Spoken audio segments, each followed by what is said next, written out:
don't know about you, and I really don't know about you. That's a good thing, huh?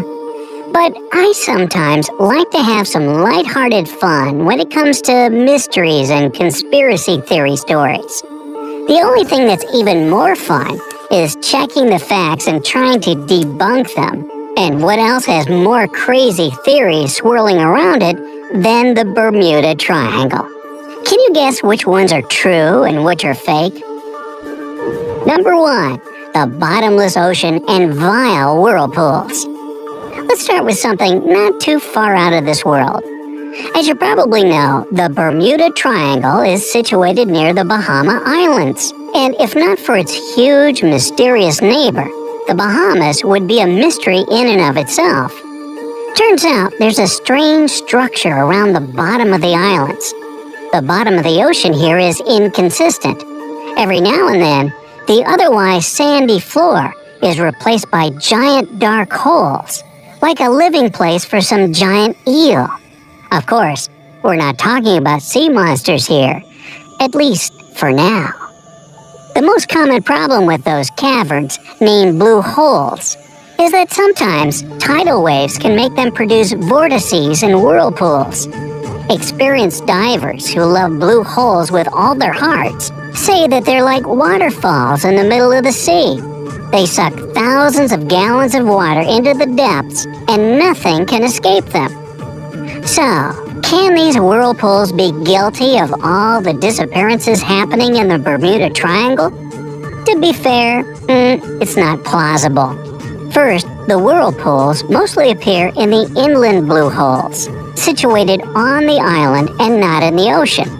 And secondly, even if a vortex could sink a small boat, it wouldn't likely be an issue for big ships, let alone airplanes. They're far above that in every possible meaning. 2. What lurks in the depth of blue holes?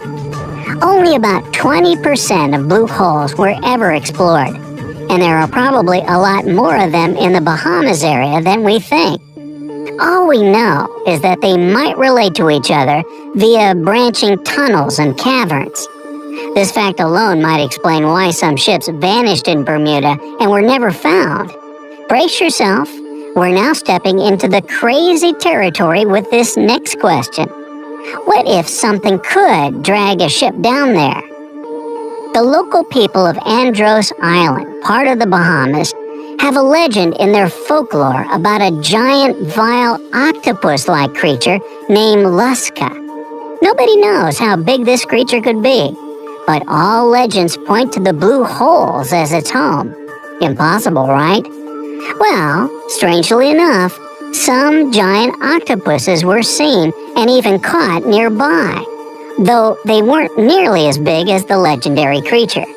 But you know how it goes. Everything is way bigger if you're scared enough, so this legend may well be partially legit. On the other hand, a giant octopus capable of dragging ships to rock bottom? None have grown to a size this big as far as we know, so this version doesn't seem too concerning, but still sounds too cool not to mention. Number 3. The city on the bottom of the Bermuda Triangle. Among paranormal researchers and investigators, there are as many Bermuda Triangle fans as fans of the ancient lost city of Atlantis. Can you imagine the excitement when the first news about strange structures on the bottom of the Bermuda Triangle was released? Some believe that the people of Atlantis had some unimaginable power at their disposal. As those believers say, the leftover influence of this power could be the source of electromagnetic anomalies, guilty of misdirecting ships and planes and leading them to their demise. It all might sound questionable and even laughable, if not for the fact that there really are some strange structures lying at the bottom of the Bermuda Triangle. Some even reported the presence of giant pyramids here, and in some articles, it was stated that they were made of glass. In reality, the only giant things here are overstatements. There certainly aren't any glass pyramids. The structures don't look like pyramids at all, And to even call them structures, as the remains of man-made buildings, would be a bit too generous for what's there. These structures are called the Bimini Road. It lies northwest from the shore of North Bimini Island. In fact, it consists of two strange rock formations. Both look suspiciously like building blocks. At first, it seemed like these rocks were too linear and rounded to be of natural origin.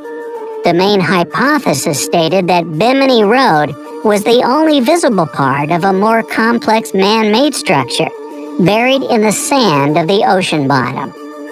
Further research showed that underlying ground layers beneath the Bimini Road featured nothing but bedrock, with no possible cavities in it. That totally excludes any possibility of these rocks being part of a building.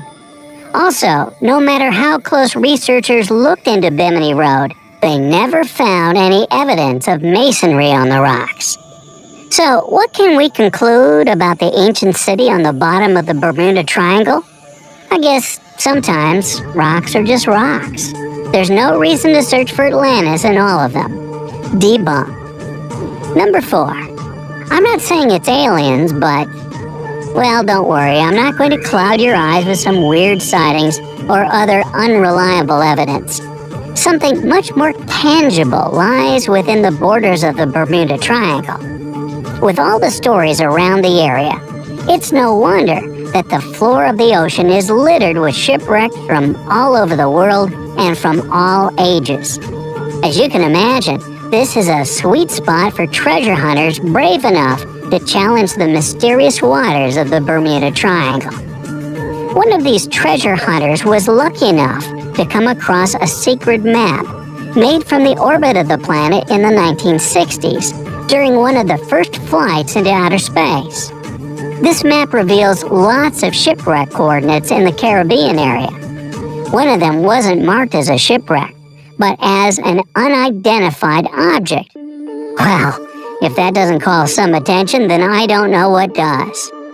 The luckiest treasure hunter in the world believed that these coordinates should lead to the remains of the ship that was part of Christopher Columbus's expedition.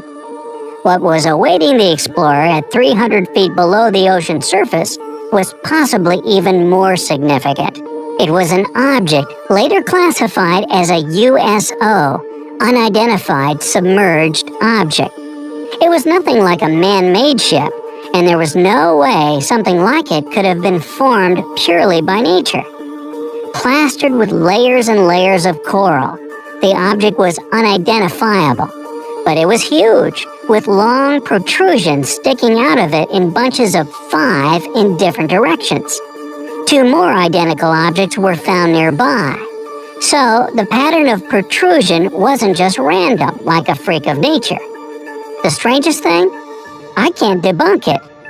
You may think I'm sold on this finding, because I really have nothing to show against it. But I don't think it's something extraordinary, because there's no further research, no scientific articles, just nothing. I don't think something like this would be ignored, but who knows? Maybe some investigation on strange objects is going on right now, and the scientific community is getting ready to change our outlook on the universe once and for all.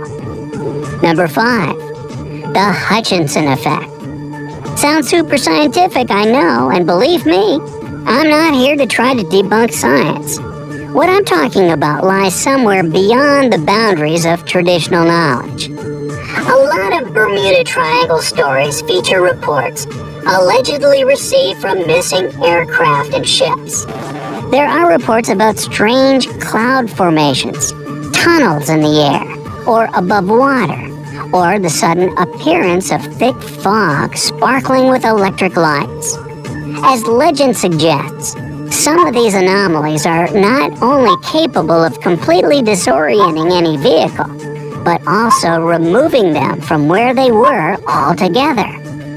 Some enthusiasts of this theory draw a line between it and the experimentations of Joseph Hutchinson, who was trying to prove that electromagnetic fields can collide with each other and produce all kinds of disturbances to reality itself. He's done countless experiments in which electromagnetic fields were able to make objects levitate, fly out of the water, and begin to illuminate.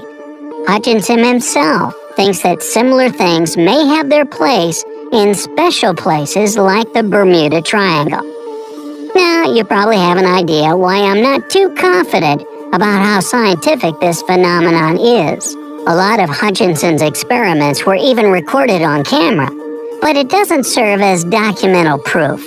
It mostly does the opposite. These experiments mostly look like a magic trick and not like a real scientific effort.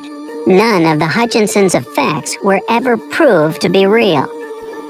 All of the mentioned theories have one cool thing in common. They all show how imaginative people can be. And let's not forget that imagination is the foundation for exploration and the pursuit of real knowledge. And one good piece of evidence may turn the table upside down in no time. Even the Bermuda Triangle mystery might eventually be solved. And I can't wait to know the solution to this riddle. So your turn. What theory would you call the most solid and trustworthy? Let me know down in the comment section. If you learned something new today, then give this video a like and share it with a friend.